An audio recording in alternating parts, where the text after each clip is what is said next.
మొత్తం ఈ 17 కళాశాలల్లో 11 కళాశాలలు నబార్డ్ కింద, 3 సెంట్రల్ స్పాన్సర్ స్కీమ్ కింద, 3 శాస్కీ కింద మంజూరయ్యే అధ్యక్ష. దీనికి మొత్తం వెచ్చించాల్సిన మొత్తం అయితే 8,480 కోట్లు అయితే గత ప్రభుత్వం 4 సంవత్సరాల్లో 2020లో మంజూరైన కళాశాలలు 4 సంవత్సరాల్లో 1,500 కోట్లు మాత్రమే ఖర్చు పెట్టింది అధ్యక్ష.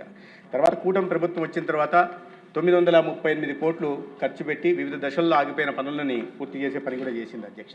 ఇక్కడ ప్రధానంగా గుర్తించాల్సిన విషయం ఏంటంటే, మొదట్లో హడావిడిగా 23 సంవత్సరంలో హడావిడిగా మొదలుపెట్టిన కళాశాలలు ఏవైతే ఉన్నాయో, రాజమండ్రి కానీ, విజయనగరం కానీ, ఏలూరు కానీ, నంద్యాల కానీ, ఇటువంటి కళాశాలల్లో వాళ్ళు పెట్టాల్సిన మొత్తం ఖర్చు 3,525 కోట్లు అయితే 918 కోట్లు మాత్రమే ఖర్చు పెట్టారు అధ్యక్ష.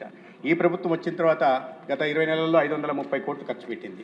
ఇక 10 కాలేజీలు ఏవైతే పీపీపీ మోడల్లో ప్రతిపాదిస్తున్నామో వాటిలో పెట్టాల్సిన ఖర్చు 4,955 కోట్లు అయితే 631 కోట్లు మాత్రమే గత ప్రభుత్వం ఖర్చు పెట్టింది అధ్యక్ష. ఈ ప్రభుత్వం వచ్చిన తర్వాత 406 కోట్లు ఖర్చు పెట్టడం జరిగింది. దురదృష్టకరమైన విషయం ఏంటంటే అధ్యక్ష, 10 కళాశాలల్లో 631 కోట్లు ఖర్చు పెడితే దాంట్లో 396 కోట్లు సింహభాగం కేవలం పులివెందులకు మాత్రమే ఖర్చు పెట్టారు అధ్యక్ష.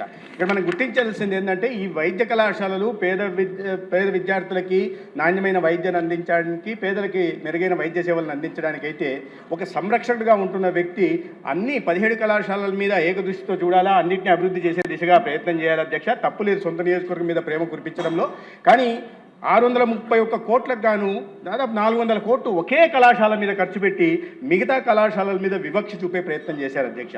మీ నియోజకవర్గానికి సంబంధించి కూడా 500 కోట్లు అడ్మినిస్ట్రేటివ్ శాంక్షన్ ఇస్తే 10,70,00,000 మాత్రమే ఖర్చు పెట్టారు అధ్యక్ష.